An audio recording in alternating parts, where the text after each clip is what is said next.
Chapter 19. It happened in those days, when there was no king in Israel, that there was a certain Levite sojourning on the far side of the hill country of Ephraim, who took to him a concubine out of Bethlehem, Judah. His concubine played the prostitute against him, and went away from him to her father's house to Bethlehem, Judah, and was there for the space of 4 months. Her husband arose and went after her, to speak kindly to her, to bring her again, having his servant with him, and a couple of donkeys. And she brought him into her father's house. And when the father of the young lady saw him, he rejoiced to meet him. His father-in-law, the young lady's father, retained him, and he stayed with him 3 days. So they ate and drank and lodged there. It happened on the 4th day, that they arose early in the morning, and he rose up to depart. And the young lady's father said to his son-in-law, Strengthen your heart with a morsel of bread, and afterward you shall go your way. So they sat down, and ate and drank, both of them together. And the young lady's father said to the man, Please stay all night, and let your heart be merry. The man rose up to depart, but his father-in-law urged him, and he lodged there again. He arose early in the morning on the 5th day to depart, and the young lady's father said, Please strengthen your heart, and stay until the day declines. And they ate, both of them.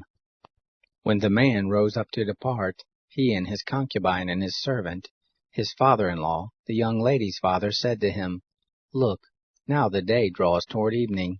Please stay all night. Look, the day grows to an end. Stay here, that your heart may be merry, and tomorrow you can leave early on your way, that you may go home. But the man wouldn't stay that night, but he rose up and departed, and came over against Jebush, the same as Jerusalem. And there was with him a couple of donkeys saddled. His concubine also was with him. When they were there by Jebush, the day was far spent, and the servant said to his master, Please come and let us turn aside into the city of the Jebusites, and lodge in it. His master said to him, We won't turn aside into the city of a foreigner, that is not of the children of Israel, but we will pass over to Gibeah. He said to his servant, Come and let us draw near to one of these places, and we will lodge in Gibeah or in Ramah. So they passed on and went their way, and the sun went down on them near to Gibeah, which belongs to Benjamin. They turned aside there to go in to lodge in Gibeah, and he went in, and sat down in the street of the city, for there was no man who took them into his house to lodge. Behold, there came an old man from his work out of the field at evening. Now the man was of the hill country of Ephraim, and he sojourned in Gibeah, but the men of the place were Benjamites. He lifted up his eyes, and saw the wayfaring man in the street of the city. And the old man said, Where are you going, and where have you come from? He said to him, We are passing from Bethlehem, Judah, to the farther side of the hill country of Ephraim. I am from there, and I went to Bethlehem, Judah, and now I am going to the house of the Lord, and there is no man who takes me into his house.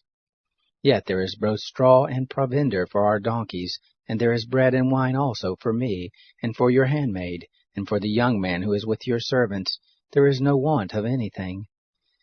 The old man said, Peace be to you. Howsoever, let all your wants lie on me, only don't stay in the street. So he brought him into his house, and gave the donkeys food, and they washed their feet, and ate and drank.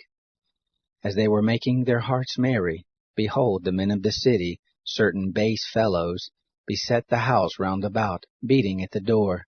And they spoke to the master of the house, the old man, saying, Bring out the man who came into your house, that we may know him.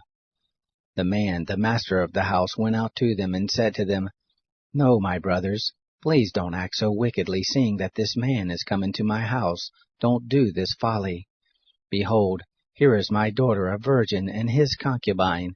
I will bring them out now, and you humble them, and do with them what seems good to you, but to this man don't do any such folly. But the men wouldn't listen to him. So the man laid hold on his concubine, and brought her forth to them, and they knew her, and abused her all the night until the morning, and when the day began to spring, they let her go. Then came the woman in the dawning of the day, and fell down at the door of the man's house where her lord was, until it was light. Her lord rose up in the morning, and opened the doors of the house, and went out to go his way. And behold, the woman, his concubine, was fallen down at the door of the house, with her hands on the threshold. He said to her, Rise up, and let us be going. But none answered. Then he took her up on the donkey, and the man rose up and went to his place. When he was come to his house, he took a knife, and laid hold on his concubine, and divided her limb by limb into 12 pieces, and sent her throughout all the borders of Israel.